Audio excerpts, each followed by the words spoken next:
The training hall was massive. It stretched across the academy like a small city. The ceiling was so high that cadets could barely see it through the artificial atmosphere. Instructor Velthar stood at the center of the room. He was a Craxian, which meant he had 6 arms and scales that looked like oil reflecting rainbow colors.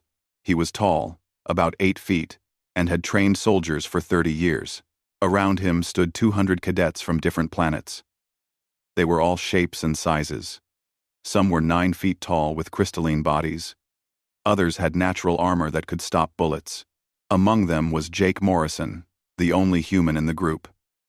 He was just over 6 feet tall and looked ordinary compared to the others. Velthar's voice boomed across the hall without needing any speakers. Today you will face a simple test. You will enter the combat maze alone. Inside, a Series 7 training drone will hunt you. At some point, your weapon will stop working. When that happens, you must make a weapon from whatever you find around you. Then you must stop the drone. The cadets shifted nervously. Everyone knew about Series 7 drones. They were fast, smart, and dangerous. They learned how you fought and adapted in real time, even with safety limiters on. They could break bones. Cadet Morrison. Velthar looked directly at Jake. You will go first. Jake nodded and stepped forward. He heard whispers from the other cadets. He had heard them all before.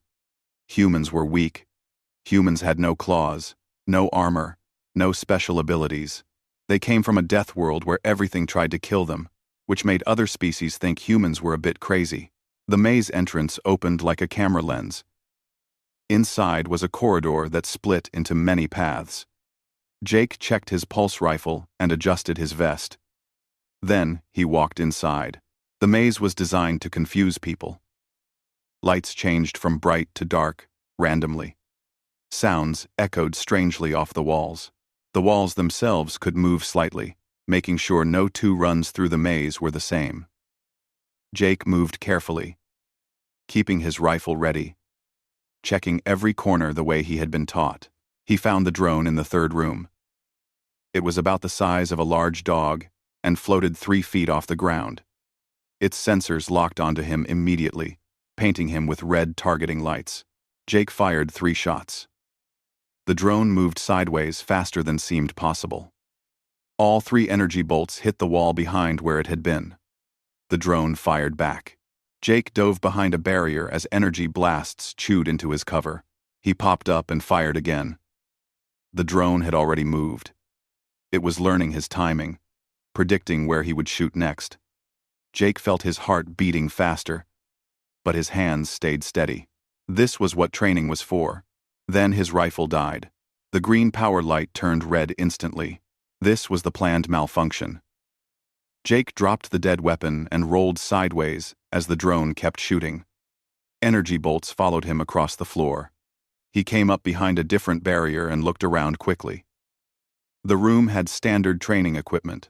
There were barriers, some supply crates, support beams for the ceiling, and electrical conduit running along the walls. Nothing that looked like a weapon. To anyone watching, it looked like Jake was trapped with no way to fight back. Jake reached into his combat vest and pulled something out. In the observation room above the maze, Instructor Velthar watched a holographic display that showed where Jake was. Other instructors had come to watch. Humans were rare in the galactic military. Everyone wanted to see how this one would do. His weapon has failed, said Instructor Crix. He was a Zephron, which meant his body was made of crystal that split light into rainbows. The drone will finish him quickly now. Let us see if the human can make anything useful before he loses. Velthar said nothing. He was watching Jake very carefully. In the maze, Jake pulled a small metal canister from his vest. He pulled a pin out with his teeth, counted to 2, then threw it, in a high arc, toward the drone. The drone's sensors tracked the object but did not recognize it as a threat. The canister exploded with a blast of light and sound that overwhelmed the drone's sensors. It wobbled in the air, temporarily blind and deaf. Jake was already moving. He pulled out a small, compressed air canister and a tube of glue. In 3 seconds, he had put them together into a simple launcher. He loaded it with metal ball bearings from another pocket, aimed, and fired. The ball bearings hit the drone's sensor array hard enough to crack the protective cover. The drone recovered from the flashbang and turned toward Jake. But now it could not aim properly. "Where did he get those things?" Crix asked, surprised. "He brought them with him," Velthar answered quietly. The human brought his own equipment. Before anyone could say more, Jake pulled a folding knife from his boot. But he did not run at the drone. Instead, he cut a section of electrical conduit from the wall. He stripped away the insulation to expose bare wires. The electricity in training rooms was not lethal, but it was strong enough to power equipment. The drone fired again. Jake stayed behind cover while he worked. His hands moved quickly and confidently. He tied the exposed wires to a metal beam, creating a basic electrical circuit. Then he poured water from a small container onto the floor beneath the drone, making a puddle. The instructors in the observation room leaned forward to see better. Jake grabbed the metal beam like a long stick. He swept it through the water puddle while keeping it connected to the live electrical wire. The water conducted the electricity. The current arced upward to the drone, which was hovering low enough that its anti-gravity field touched the water surface. Electricity coursed through the drone's systems. It sparked and jerked. Then, it fell to the ground, completely disabled. Jake stood over it for a moment, breathing hard. Then, he picked up his dead rifle and walked toward the maze exit. The observation room was completely silent. "He made 4 weapons," Crix said slowly. "The grenade, the launcher, the knife, and the electrical trap. All in under 3 minutes. "He did not make anything," Velthar corrected him. "The human came prepared to make weapons.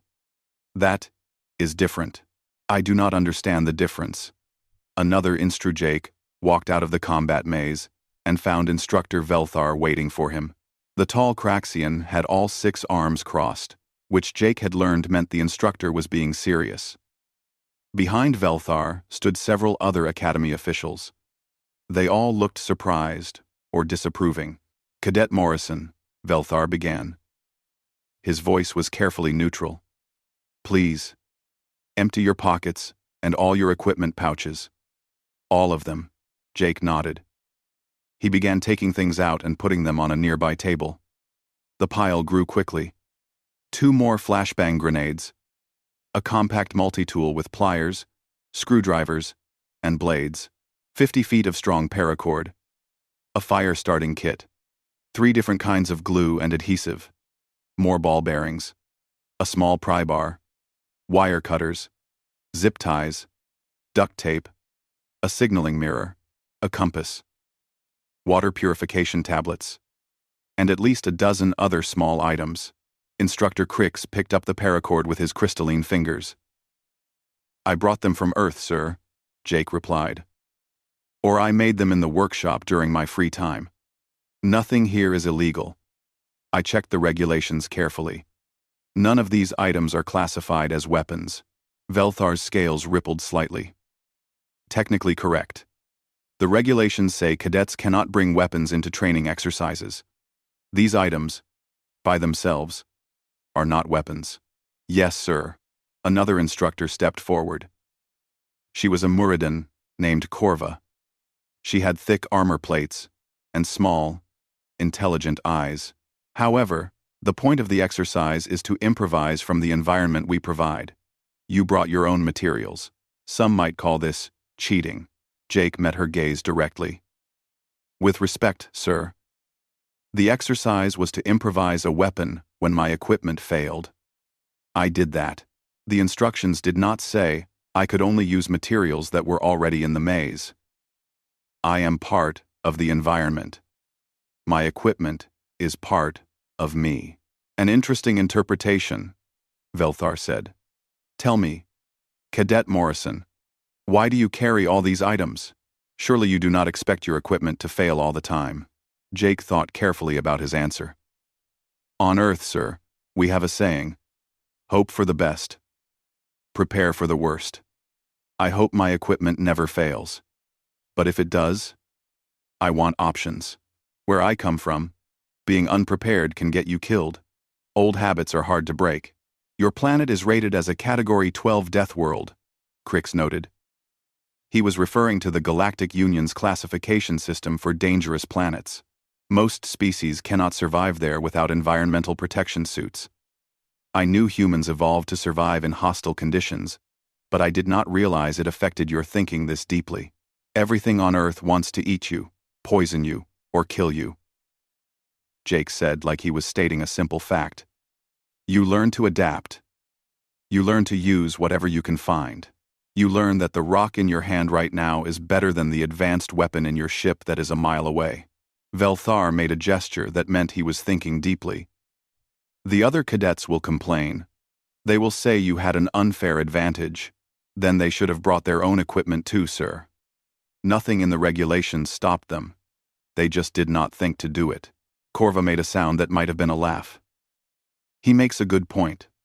Perhaps we have been too rigid in our thinking. The galactic military gives everyone standard equipment and expects standard responses.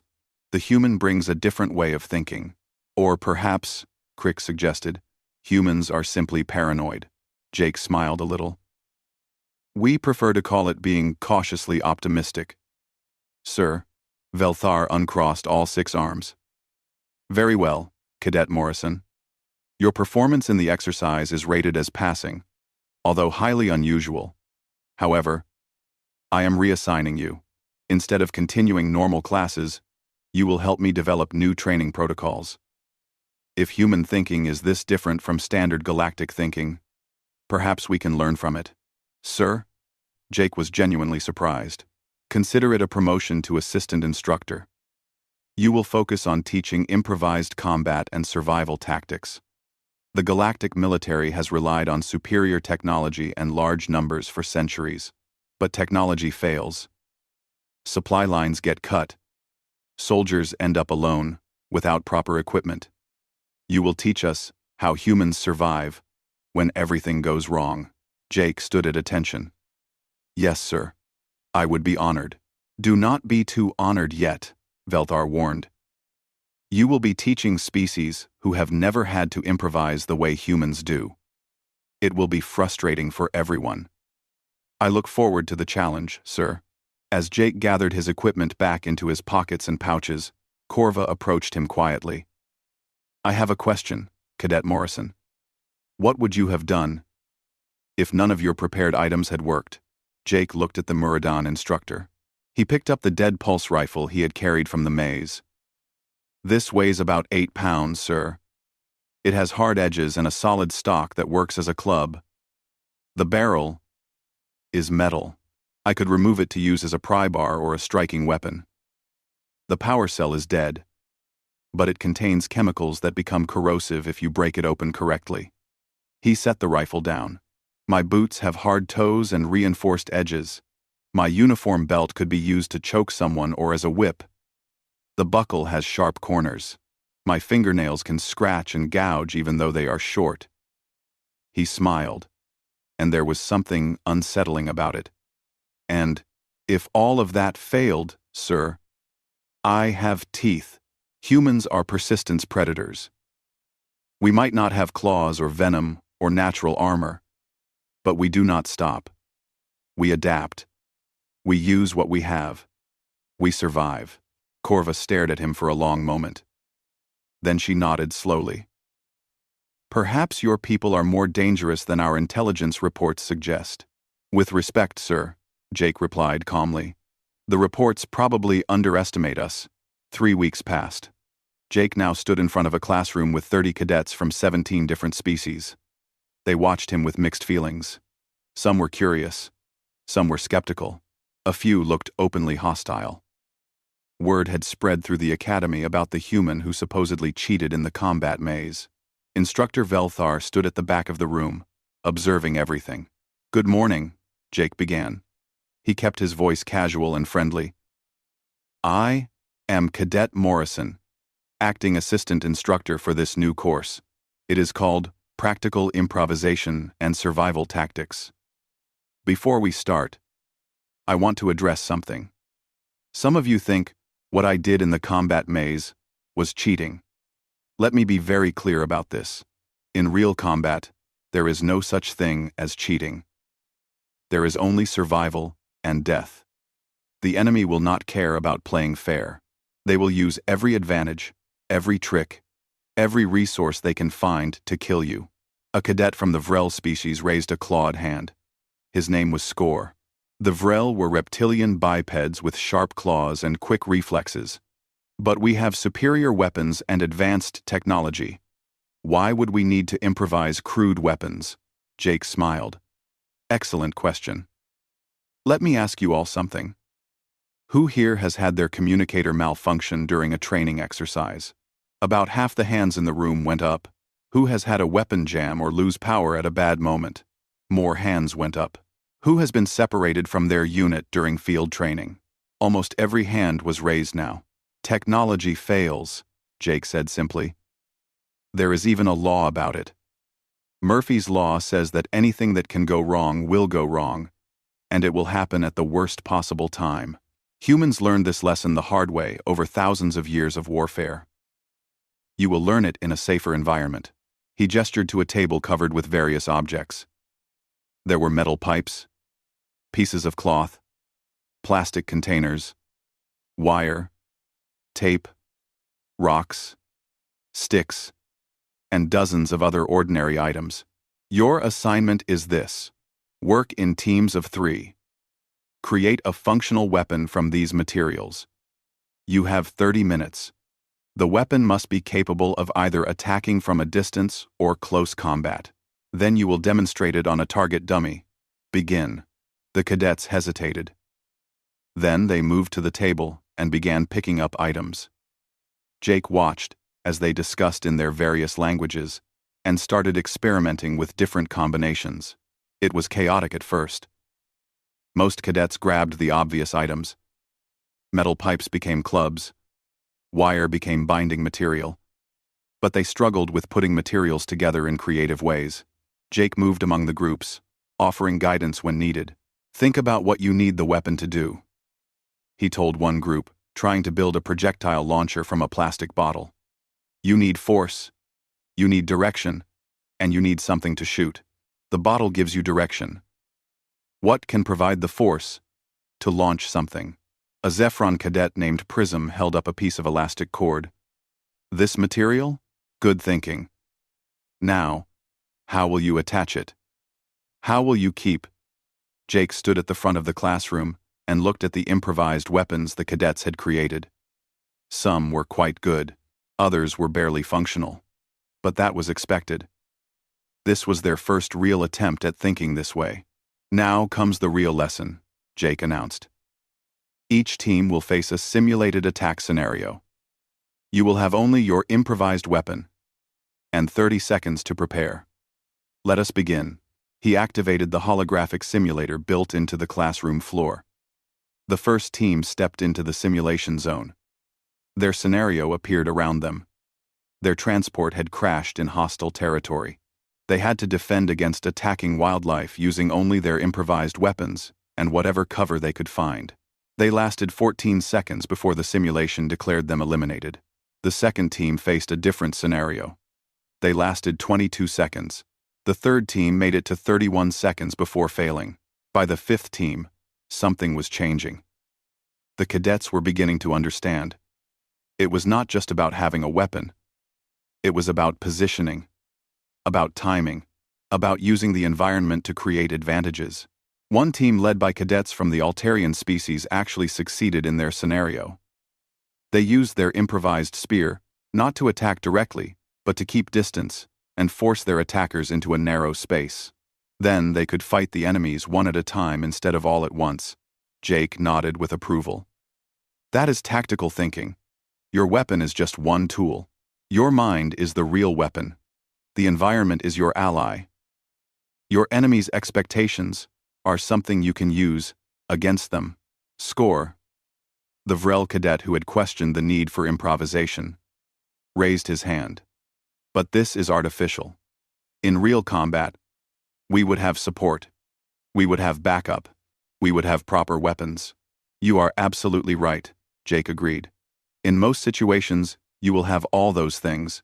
But let me tell you a story. 300 years ago on Earth, a squad of human soldiers was ambushed in hostile territory. Their vehicles were destroyed. Their communications were cut. Their weapons were damaged or empty. They were outnumbered 10 to 1. According to standard military thinking, they should have been wiped out in minutes. The classroom became very quiet. Everyone was listening now. They survived for 3 days, Jake continued. They built traps from scrap metal and explosives from fertilizer and fuel. They created sniper positions from rubble and debris. They used the enemy's own supply caches against them. When rescue finally arrived, that squad had eliminated half the enemy force and was still holding their position. Not one of them died. Jake let that information sink in for a moment. That is why we learn to improvise. Not because we want to, not because it is better than having proper equipment, but because when everything else fails, when you have nothing left but your mind and your will to survive, improvisation is what keeps you alive long enough to win. Instructor Velthar spoke from the back of the room. His deep voice commanded attention. Cadet Morrison is correct. The galactic military has grown comfortable with technological superiority, but our enemies adapt. Computer systems get hacked. Supply lines get severed. Battles happen in conditions where our equipment does not work. Those who cannot adapt will not survive. He moved to the front of the room. His large form was impressive and commanded respect. This course is now mandatory for all combat cadets, Velthar announced. You will learn to think the way humans think. Every object is a potential tool. Every environment is full of resources. Every problem has a solution, if you are creative enough to find it. Some of you will find this very difficult. Your species evolved in gentle conditions where civilization provided for your needs. Humans evolved in hell, where failure meant extinction. Learn from them. After the class ended, cadets filed out with thoughtful or troubled expressions on their faces. Grix the Muradin approached Jake before leaving. Instructor Morrison, she began, then corrected herself. Of course. Do humans really see the world this way all the time? Everything. As a potential weapon? Every situation as a matter of survival? Jake thought about the question carefully. Not consciously, not every moment. But yes, in a way, humans assess threats constantly. It is built into us, at a deep level. When we enter a room, we automatically note the exits, potential weapons, and places to hide. When we meet someone new, we evaluate whether they might be dangerous. Most of the time, it is just background noise in our minds. But when we are in danger, it becomes the main thing we focus on. Grix's armored plates shifted. It was a sign of discomfort in her species. That sounds exhausting. To always be alert like that. It can be tiring, Jake admitted. But it is also why we survived long enough to reach the stars. Earth tried to kill us for millions of years. We learned to be very hard to kill. Everywhere. I am beginning to understand why other species find humans unsettling. Jake smiled. Wait until we cover the lessons on psychological warfare and intimidation tactics. That is when things get really uncomfortable for everyone. 2. Over the next 2 months, Jake taught his course to hundreds of cadets. Each class was different, but the lessons were the same. Think creatively. Use what you have. Never give up. The environment is full of resources if you know how to see them. Some students adapted quickly. Others struggled with the entire concept. But all of them learned something valuable. During this time, Jake became known throughout the academy. Some cadets respected him. Others thought he was too extreme. But everyone agreed that his methods worked. Cadets who took his course performed better in field exercises. They showed more creativity in problem solving. They stayed calmer when things went wrong. The Academy's leadership noticed these improvements. They began incorporating Jake's teaching methods into other courses. Tactical thinking classes started emphasizing adaptability. Equipment training included sections on what to do when technology failed. Even the advanced combat courses added improvisation scenarios. Instructor Velthar was pleased with the results. He had been right to promote Jake to assistant instructor. The human perspective was exactly what the galactic military needed. One evening, Jake was in his quarters reviewing lesson plans when Velthar came to visit him. "I have news," the Craxian instructor said. "Command has approved a final examination for your course. It will test everything the cadets have learned. The exercise will take place in the advanced training facility next week." "What kind of exercise?" Jake asked. "A full combat scenario. Mixed species. Squads will be deployed to complete a mission. Midway through, they will suffer complete equipment failure. All advanced weapons, communications, and support systems will go offline. They must complete the mission using only what they can improvise." Jake nodded slowly. "That sounds intense." "It will be deliberately unfair," Velthar explained. "The enemy force will have fully functional weapons. Your students will not. This is intentional. Real combat is often unfair. Those who survive are those who can adapt to unfair situations." "When do we brief the cadets?" "Tomorrow morning. I want you to lead one of the squads. You will not just observe this time. You will participate." And Jake was surprised. "You want me in the field?" "Yes. The cadets need to see these principles in action under real pressure. They need to see that you practice what you teach. You will lead Squad 7. End quote. That night, Jake had trouble sleeping. Not because he was nervous. He had been in plenty of combat simulations before. But this felt different. This time, he was responsible for teaching others to survive. The cadets in his squad would be watching him, learning from him. He could not afford to fail. He got up and checked his equipment. The morning briefing took place in the main tactical room. 12 squads stood at attention, while Instructor Velthar explained the final examination. The room was filled with nervous energy. Everyone knew this test would be harder than anything they had faced before. "Your mission is straightforward," Velthar announced. "Each squad will be deployed to a contested zone in the advanced training facility. Your objective is to reach a communications hub 3 kilometers from your starting position. You must capture it and hold it for 30 minutes. However, there is a complication." He paused for effect. Every cadet was listening intently. "At a random point during your mission, all your equipment will fail. Weapons, communications, sensors, everything. The failure will be total and immediate. You will have to complete your mission using only what you can improvise. Meanwhile, the enemy force will have fully functional equipment. They will be controlled by advanced AI programmed to exploit your weaknesses." Nervous murmurs spread through the assembled cadets. "This is intentionally unfair," Velthar continued. "Because real combat is often unfair. The side with better preparation and adaptability wins, not the side with better technology. You have been training for this. Now, you will prove what you have learned." Jake stood with his assigned squad. Squad 7 consisted of 6 members. There was Skor the Vrel, who had been skeptical at first but had become one of Jake's best students. Prism the Zephron, whose crystalline body could refract light in useful ways. Grix the Muradon, small but clever and quick-thinking. Torin, a massive Craxian who stood nearly 8 feet tall with natural armor and claws. And Kyle Bennett, another human from Earth. Kyle was from Nevada. He was stocky, strong, and had a grin that suggested he enjoyed chaos. When he saw Jake was his squad leader, his grin got wider. "This is going to be fun," Kyle said quietly.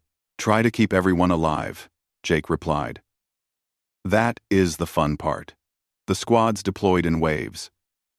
Squad 7 materialized in their starting zone at dawn. The advanced training facility was enormous. It contained entire simulated cities, industrial areas, forests, and open terrain. Their starting point was an industrial complex. Concrete buildings and metal infrastructure surrounded them. "Equipment check," Jake ordered. Everyone confirmed their pulse rifles were functioning, communicators were online, and sensors were reading properly.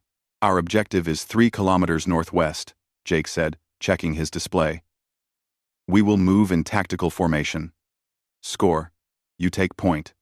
Your senses are sharper than ours. Torin, rear guard. Everyone else, standard spacing. Stay alert." They moved out. The industrial complex was quiet, but felt dangerous. Windows in abandoned buildings could hide snipers. Doorways could conceal ambushes. Jake kept everyone moving steadily, clearing buildings when necessary but not wasting time. For the first hour, everything went according to plan. They encountered one enemy patrol and eliminated them quickly with good tactics and superior positioning. They were making good progress toward the objective. Then it happened. Jake was in mid-burst, firing at a target, when his rifle died. The power cell went from green to nothing in an instant. Around him, he heard surprised shouts as everyone's equipment failed simultaneously. "Equipment failure initiated." Velthar's voice echoed from loudspeakers built into the training facility. "Continue mission. Enemy forces are advancing on your position." Jake's training took over immediately. "Everyone, drop the dead weight. Shed the useless equipment, but keep anything that works without power. Knives, tools, whatever you have." "Kyle, what are you carrying?" Kyle was already pulling items from his vest and pockets. Flashbangs, smoke grenades, paracord, multi-tool, emergency flares, first aid kit, zip ties, and some other odds and ends. "Good. Everyone else? Report." Score reluctantly admitted he only had standard issue items, all now useless. Prism carried some crystalline samples from his home world that could be shaped into cutting tools. Torin had his natural weapons, his claws and incredible strength. Grix had a repair kit with various small tools. "All right," Jake said, his mind racing through options.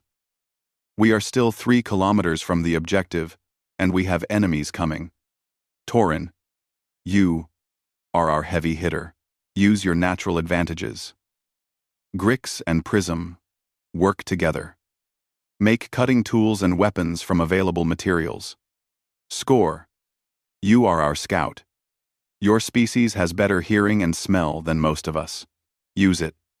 Kyle, help me set up traps along our back trail to slow down whoever is following us." They moved into a nearby building and got to work fast. Jake and Kyle used paracord and broken glass to create tripwires across doorways. They scattered improvised caltrops made from bent metal and sharp debris across likely approach paths. Grix and Prism worked on creating spears. They found metal rebar and pipes. Prism used his crystalline samples, which could be shaped with pressure, to create sharp points. Soon they had 4 crude but functional spears. "We need to keep moving," Jake said, "but we also need to slow down pursuit. Kyle, give me 2 smoke grenades and a roll of that duct tape." Jake climbed to the 2nd floor of their building. He rigged the smoke grenades to deploy on a timer made from a digital watch Kyle had been wearing. When enemy forces came through, they would be blinded by smoke at a critical moment. 20 minutes after the equipment failure, the first enemy patrol arrived. They moved confidently, expecting little resistance from a squad with dead weapons. They did not expect the tripwire that sent 2 soldiers sprawling. They did not expect the caltrops that shredded the feet of the ones who came to help. And they definitely did not expect Torin to burst from cover like a living tank, using his natural claws and armor to physically overpower 3 enemies before they could react. Jake and Kyle rushed in with improvised clubs, hitting disoriented enemies hard and fast. Grix and Prism used their spears to keep others at a distance. The fight was over in 30 seconds. The enemy patrol was down. "Weapons," Jake said immediately, moving to collect the fallen pulse rifles.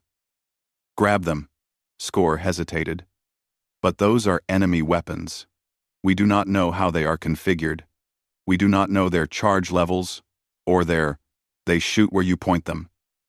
Jake interrupted, demonstrating. The trigger is here. Everything else is just details we can figure out later. Take them. We need to move now. They advanced, now better armed but still at a disadvantage. The enemy AI was adapting. It sent larger patrols and used more careful tactics. Squad 7 responded by being unpredictable. They used Kyle's smoke grenades to create cover, then attacked from unexpected directions. They rigged emergency flares as crude proximity alarms that would light up when someone approached. Prism used his ability to refract light to create multiple false images, confusing enemy targeting systems. When they reached a bridge over a simulated ravine, Jake called a halt. "We cannot cross that bridge with enemy forces right behind us," he said. "If we do, they will catch us in the open. Kyle, Grix, can you bring the bridge down after we cross?" "With what?" Grix asked. "We have no explosives." Kyle was already examining the bridge structure. "These support beams use hydraulic systems. The lines are under high pressure. If we rupture them at the right points, the sudden pressure release might buckle the supports. We would need something to puncture the lines and a delayed trigger so we have time to cross first." They worked quickly while the others provided security. Jake and Kyle created a crude demolition device using the hydraulic lines, a compressed air canister rigged to overpressurize, and a timer made from a digital watch and wire. "This is completely insane," Score muttered, watching them work. "Welcome to human engineering," Kyle replied cheerfully. "If it is stupid, but it works, it is not actually stupid." Squad 7 crossed the bridge. Behind them, they could hear the pursuing enemy force getting closer. Jake activated the timer. They ran. 30 seconds later, the improvised device triggered. The hydraulic lines ruptured with explosive force. The support beams buckled. The bridge collapsed, taking half the pursuing enemy squad with it into the ravine below. "That actually worked," Score said, sounding shocked. "Of course it worked," Jake said. "Kyle knows what he is doing." They kept moving. The objective was close now, but it would be heavily defended. Jake gathered everyone for a quick planning session. "Direct assault on a fortified position is suicide," Torin rumbled. The communications hub sat in the center of a wide plaza. It was a 3-story building, with good sight lines in all directions. Enemy forces had fortified it well. Jake could see defensive positions on the roof and around the perimeter. Getting inside was going to be extremely difficult. "Prism, get ready," Jake said quietly. "Everyone else, when the distraction starts, we run straight at the main entrance. Do not stop. Do not slow down. Speed and surprise are all we have." Prism moved to a good position. He focused his crystalline body, bending light around himself. Then, he created an illusion of a large attacking force coming from the left flank. To the defenders, it looked like 20 soldiers were charging their position from the side. The enemy AI reacted exactly as Jake hoped. It redirected forces to meet the phantom threat. The main entrance was suddenly much less defended. "Now!" Jake shouted. "Go! Go! Go!" Squad 7 charged across the open plaza. They covered the distance in seconds, firing their captured weapons to keep defenders pinned down. Torin hit the main door like a battering ram, his armored body smashing through. They poured inside and immediately began fortifying. Grix and Score pushed furniture against the door. Kyle found heavy equipment to block windows. Prism and Jake covered the hallways while Torin moved anything heavy he could find to reinforce their barricades. "We hold for 30 minutes, Jake reminded everyone. "Do not waste ammunition. Pick your shots. Make them fight for every inch." The enemy counterattack came fast and hard. Defenders who realized they had been tricked rushed back to retake the building. They hit the barricades with concentrated fire. Squad 7 fought back with everything they had. They used good positioning, taking turns at firing ports so fresh shooters were always ready. When ammunition ran low, they threw debris and improvised weapons. Torin physically blocked a doorway when the barricade started to fail, his natural armor stopping rounds that would have killed anyone else. Jake moved constantly, directing fire, repositioning people, shoring up weak points. His mind worked through possibilities and contingencies. When one window position became untenable, he had already planned where to fall back to. When ammunition got critically low, he had already identified what could be used as hand-to-hand weapons. Kyle defended a stairwell with a combination of his last smoke grenade and a crude spear. When enemies tried to rush up the stairs through the smoke, they ran into a very angry human with a sharp stick and no interest in losing. Score discovered that his natural claws were surprisingly effective in close quarters. When two enemy soldiers breached a ground floor window, he defended his position with ferocity that surprised even himself. Grix used her small size as an advantage, moving through spaces larger species could not fit, always showing up where she was needed with tools or makeshift weapons. Prism created light illusions to confuse attackers, making them shoot at positions where no one actually was, wasting their ammunition on false targets. 20 minutes into the defense, Jake realized they might actually make it. The enemy attacks were getting less coordinated. The AI was running out of forces to throw at them. Squad 7 had taken casualties, simulated injuries that reduced their effectiveness. But everyone was still fighting. Then Torin went down. A concentrated burst of fire hit him in a gap in his natural armor. The simulation registered a critical injury. The big Craxian collapsed. Out of the fight. Fall back to the second floor, Jake ordered. We cannot hold this much space anymore. Controlled withdrawal, move. They pulled back in good order, maintaining fire discipline, not giving the enemy easy targets. The second floor was easier to defend with fewer entry points. But they were running out of everything. Ammunition, improvised weapons, energy. 10 minutes left, Jake called out. We just need to hold 10 more minutes. The enemy threw everything at them. It was a final, desperate push to retake the building. Squad 7 met them with equal desperation. Every trick they had learned, every improvisation, every ounce of determination they possessed went into those final 10 minutes. Kyle ran out of ammunition and started throwing pieces of furniture at attackers. Score fought hand-to-hand with his claws when enemies got too close. Grix used a fire extinguisher as both a weapon and a way to create obscuring clouds. Prism pushed his light refraction abilities to the limit, creating so many false images the enemy could not tell what was real. Jake was everywhere at once, directing, fighting, encouraging.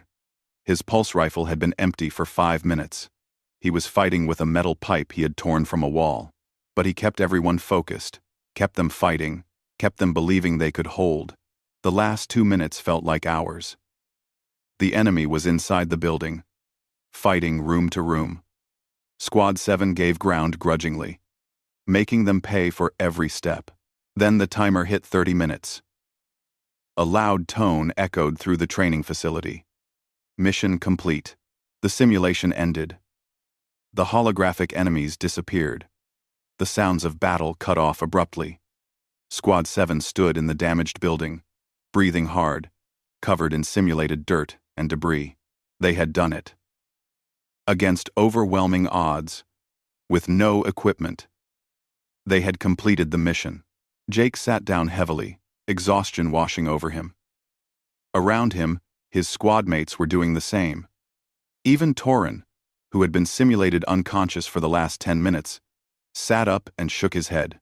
That, Kyle said, between gasps for air, was the most intense thing I have ever done. We won, Grix said, sounding amazed. We actually won. I cannot believe that worked, Score admitted. By all logic, we should have failed. Logic does not account for determination, Jake replied. Or creativity. Or refusing to give up. They made their way to the debriefing room where all 12 squads were gathering. Jake was pleased to see that 2 other squads had also completed their missions. 9 squads had failed at various points. Instructor Velthar stood before them all. His expression was unreadable. But Jake thought he detected approval in the way the Craxian's scales were colored. What you have experienced today, Velthar began, is closer to real combat than any standard training exercise. Real combat is messy. Equipment fails. Plans fall apart. You find yourself in situations where everything seems impossible. He paused, looking at each squad in turn. 3 squads succeeded today. Squad 7 completed the mission with the fastest time and the fewest casualties. They did this not because they were stronger or better armed. They did it because they adapted. They improvised. They used everything available to them. They thought creatively and fought intelligently. Velthar gestured to Jake. When I first reassigned Cadet Morrison to develop these training programs, some questioned the decision. Humans think differently than most species. They prepare for problems that seem unlikely. They see resources where others see junk. They refuse to accept defeat, even when defeat seems certain. These traits come from evolving on a death world, where everything tried to kill them. The room was completely silent now. But these traits are exactly what soldiers need when everything goes wrong. Technology is wonderful until it fails. Superior numbers are great until you are outnumbered. Advanced training is valuable until you face something unexpected. What remains when all advantages are gone is the warrior spirit. The refusal to quit. The ability to adapt. These are the things that determine who survives and who does not. He looked directly at Jake.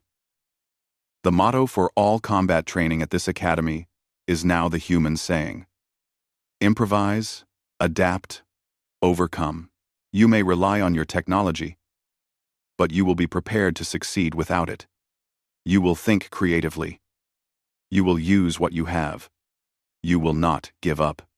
Well. After the formal debriefing ended, cadets gathered in small groups, discussing the exercise. Jake found himself surrounded by squad members from other teams, all asking questions about tactics and improvisation. Score approached him quietly while the others were talking. I owe you an apology, the Vrel said formally. When you first started teaching this course, I thought improvisation was unnecessary. I believed our technology made us superior. I was wrong. Today, your tactics saved my life multiple times. The skills I thought were primitive are actually essential. Jake shook his head. No apology needed. You learned, and that is what matters. You performed well out there. Your scouting kept us from walking into at least 3 ambushes. I have a question, though, Score continued. If humans are so good at adaptation and survival, why have you not conquered the galaxy? Your species has the abilities to be dominant. Jake smiled, but it was a tired smile. Because conquering is not surviving, Score. Humans learned that lesson too.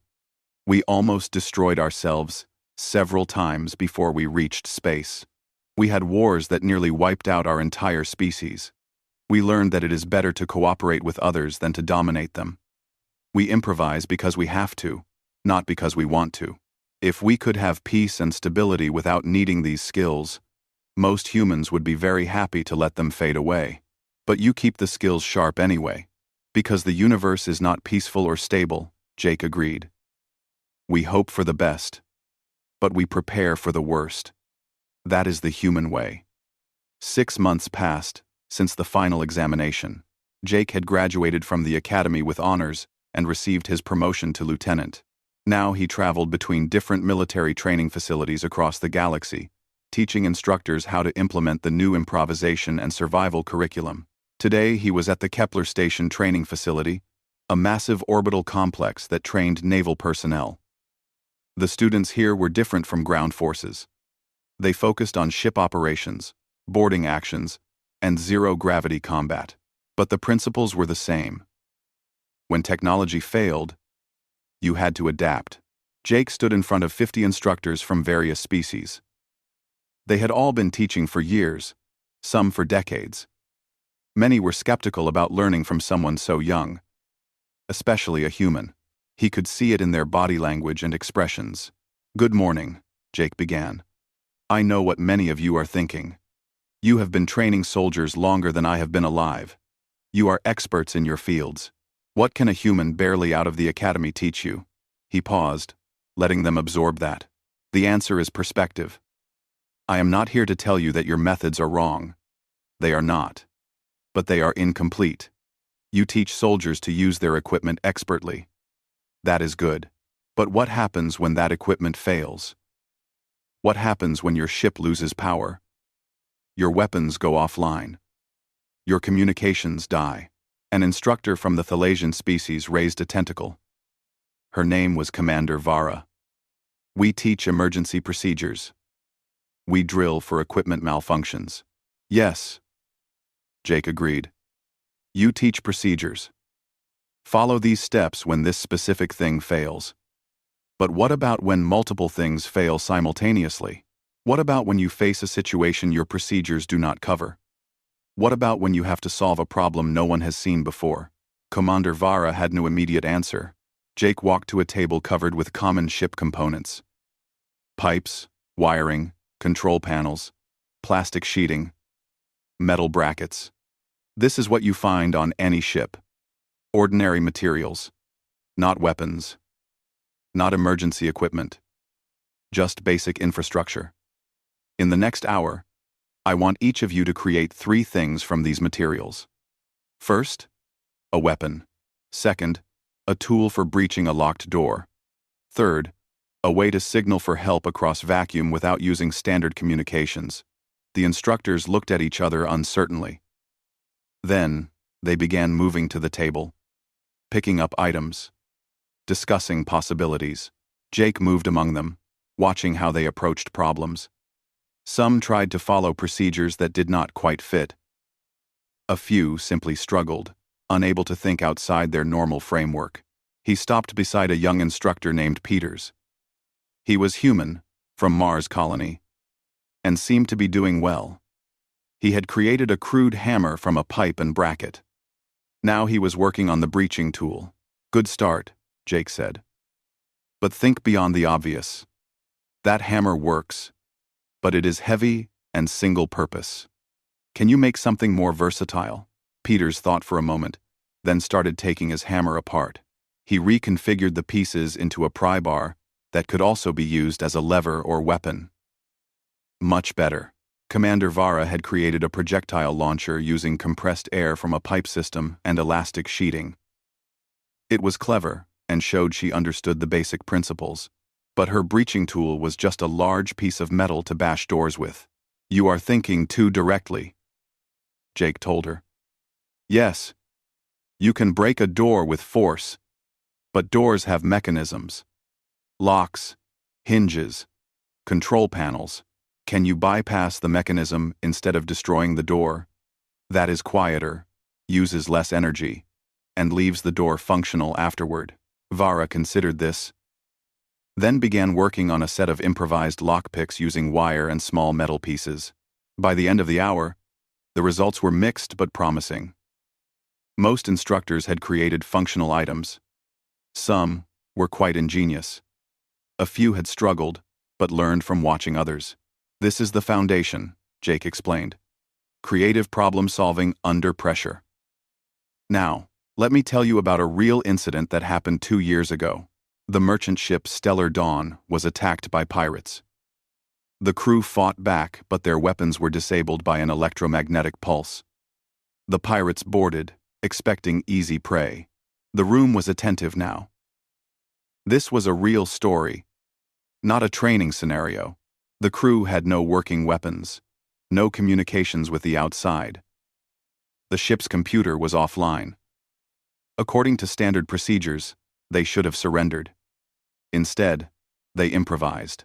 They used fire suppression systems as weapons, flooding corridors with foam that blinded and disoriented the pirates. They electrified deck plates using emergency power from the backup batteries. They created traps from cargo netting and loading equipment. They fought a guerrilla war inside their own ship. Jake paused for effect. When the Galactic Patrol finally arrived 6 hours later, the crew had captured or neutralized every pirate on board. Not one crew member died. The pirates were professional criminals with military-grade equipment and combat training. The merchant crew were civilians with improvised weapons and determination. The difference was creativity and refusing to give up. Commander Vara spoke up. That is an inspiring story, but those crew members were exceptionally lucky. No, Jake said firmly. They were exceptionally prepared mentally. They did not panic when their equipment failed. They assessed resources, created plans, and executed them. Luck was not the determining factor. Mindset was. He pulled up a holographic display showing statistics. Since implementing this training program at ground force academies, survival rates in exercises have increased by 37%. Combat effectiveness ratings have gone up by 24%. Soldiers report feeling more confident and less dependent on specific equipment. These are not luck. These are measurable improvements from changing how we think. Over the next week, Jake worked with the instructors intensively. They ran simulations where ship systems failed catastrophically. They practiced creating tools and weapons from common materials. They learned to assess situations quickly and find creative solutions. Some instructors adapted quickly. Others struggled with the entire concept. But all of them learned something valuable. On the fifth day, an interesting situation developed. Commander Vara approached Jake with a challenge. "You teach us to improvise like humans," she said. "But humans have advantages. You evolved as tool users. Your hands are designed for manipulating objects. Species like mine have tentacles. Others have claws or manipulator limbs. Some have no limbs at all. How do we adapt your methods to our different biology?" It was an excellent question. Jake had been waiting for someone to ask it. "You are right that humans have certain advantages," Jake acknowledged. "But every species has different advantages. Tentacles can reach into spaces, hands cannot. They can manipulate multiple objects simultaneously. Claws can tear materials apart. Heavy species have strength. Light species have speed. The key is not trying to copy human methods exactly. The key is applying human principles to your own abilities," he demonstrated with Vara herself. "Your tentacles have incredible sensitivity and flexibility. You can feel vibrations through solid materials. That means you can sense weak points in structures that I would have to guess at. You can wrap around irregular shapes and apply pressure precisely. These are advantages humans do not have. Use them. Be. They worked together to develop techniques that played to Thalasian's strengths. Vara learned to use her tentacles to manipulate multiple improvised tools simultaneously. She could feel her way through problems literally, using touch to find solutions. The other instructors watched and learned. Soon they were developing species-specific approaches. The Craxians learned to use their 6 arms for rapid assembly of complex improvised devices. The crystalline Zephrons learned to shape their own body material into tools. The armored Muradons learned to use their natural protection to get close to hazards others could not approach. "This is what adaptation really means," Jake told them. "Not copying what others do, but understanding principles and applying them in ways that work for you." On the final day of training, Jake arranged a surprise test. The instructors arrived at their usual classroom to find it in complete darkness. Emergency lights were offline. The door sealed behind them. "Attention," Jake's voice came through speakers. "You are aboard a damaged ship. Main power is offline. Life support is failing. You have 30 minutes to restore emergency power to this section. You have no tools except what you carry personally and what you can find in this room. Begin." It was chaos at first. The instructors could barely see. They bumped into each other and furniture. But slowly, they began applying what they had learned. Someone found an emergency glow stick and activated it. Others began systematically searching the room by touch, finding components and materials.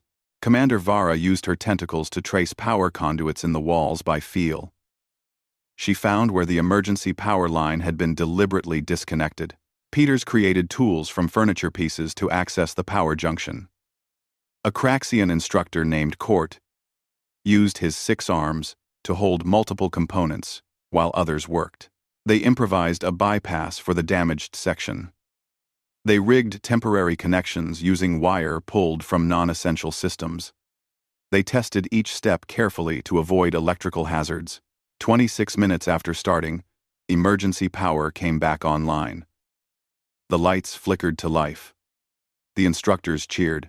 Jake entered the room, smiling. Excellent work. You adapted to an unexpected situation, worked as a team despite being different species with different abilities, and solved a complex problem without standard tools or clear procedures. This is exactly what your students need to learn. Commander Vara approached him as the others celebrated. I doubted you at first, she admitted. I thought this training was about making everyone think like humans. But it is not. Is it? No. Jake agreed. It is about making everyone think like survivors. Humans happen to be good at it, because we had to be. But the capacity exists in all intelligent species. It just needs to be developed and practiced. What happens now? Vara asked. You leave, and we implement the program? You implement and improve it, Jake corrected. I gave you the foundation. But you will teach naval personnel. And they face different challenges than ground forces. You will need to adapt these methods to your environment. Create scenarios specific to ship operations.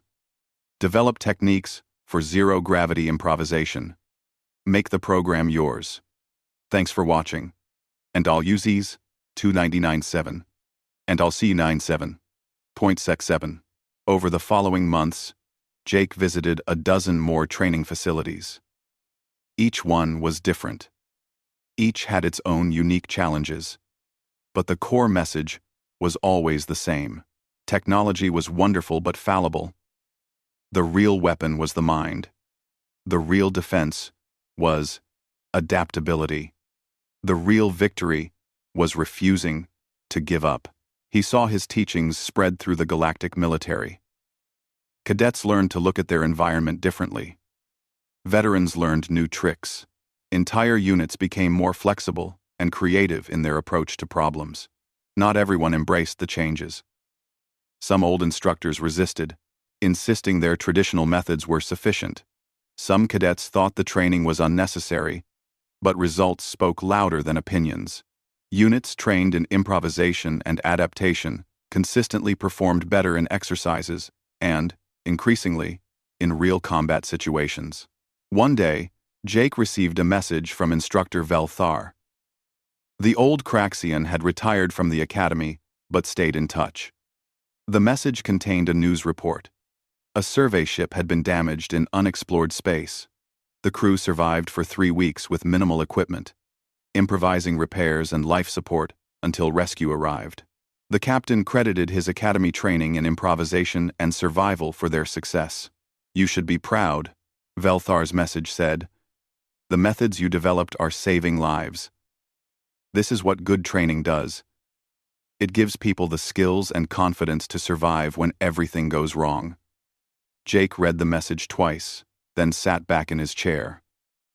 He thought about how far he had come, from a single cadet trying to prove humans belonged in the galactic military to someone whose ideas were changing that military from the inside. He thought about all the instructors he had trained, all the cadets who would learn from them, all the lives that might be saved because someone remembered to look at their environment as a source of solutions instead of just obstacles. It was not about humans being special or superior. It was about sharing hard-won wisdom. Humans had learned to survive in hell. Now they were teaching others those lessons, hoping that fewer people would have to learn them the hard way.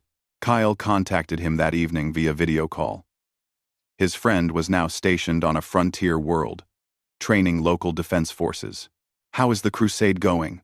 Kyle asked with his usual grin. It is not a crusade, Jake replied. It is just teaching. You are literally traveling the galaxy teaching aliens to think like humans. That is pretty close to a crusade.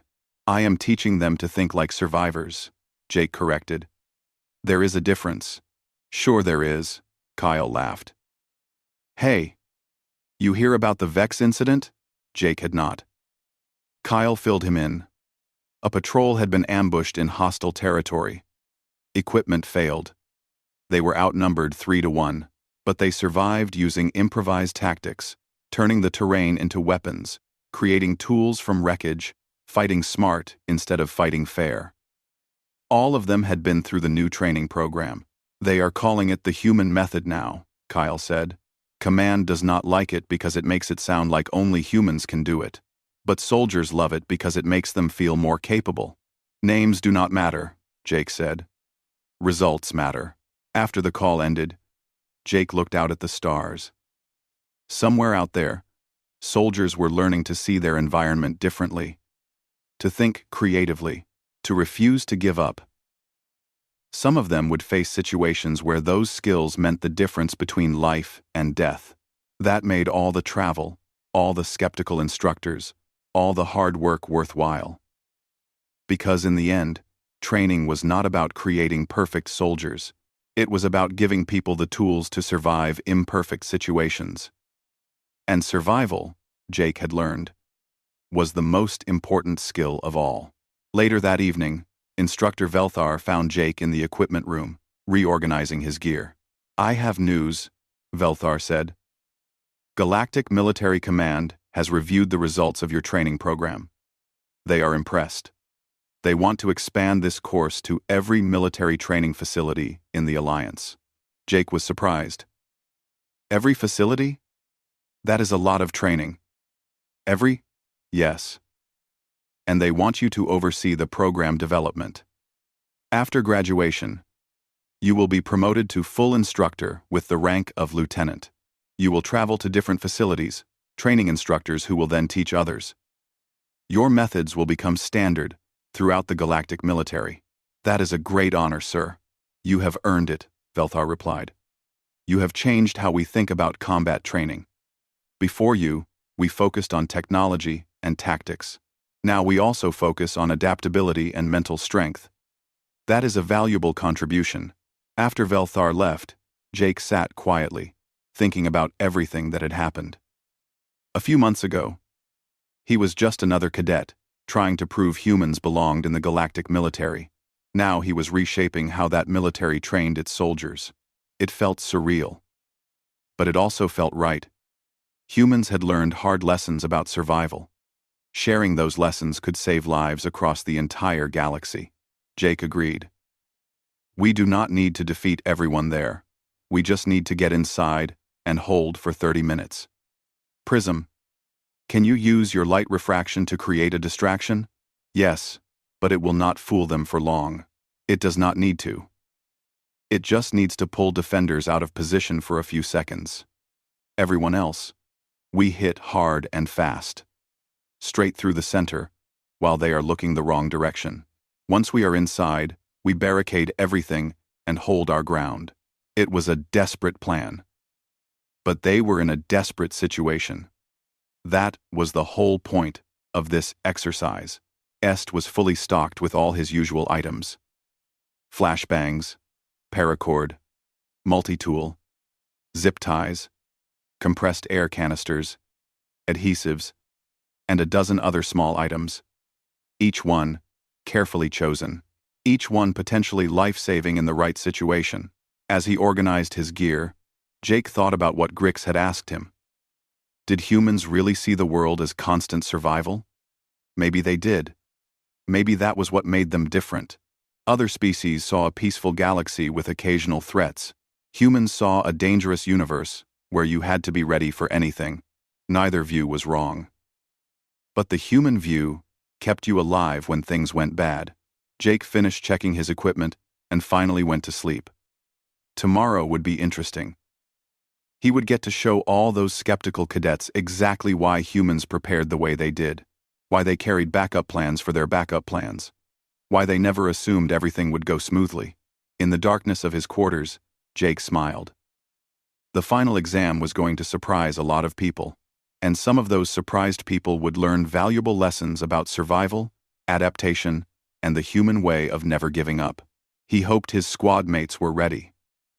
Because once that equipment failure hit, things were going to get very real, very quickly. And they would learn what it really meant to improvise under pressure. He projectile from falling out before you launch it. What will you use as ammunition? He moved to another group that had made a solid club from a pipe wrapped in cloth. Not bad. But what if you face an armored opponent? Your club will just bounce off armor. How can you make it more effective? A Muradan cadet named Grix thought for a moment. Then she began attaching small, sharp rocks to the end of the club with tape. It became a crude but effective mace. Much better. Always think about your target. Different situations need different solutions. By the end of 30 minutes, the results were mixed. Some teams had created functional weapons. There were slingshots, spears, clubs, and even a crude crossbow made from bent metal and elastic cord. Other teams had barely managed to connect two items together. Tector said, "The human did not improvise," Velthar explained. He planned to improvise. He brought tools specifically so he could create weapons when needed. He thought ahead to a situation where he might have nothing and prepared for it.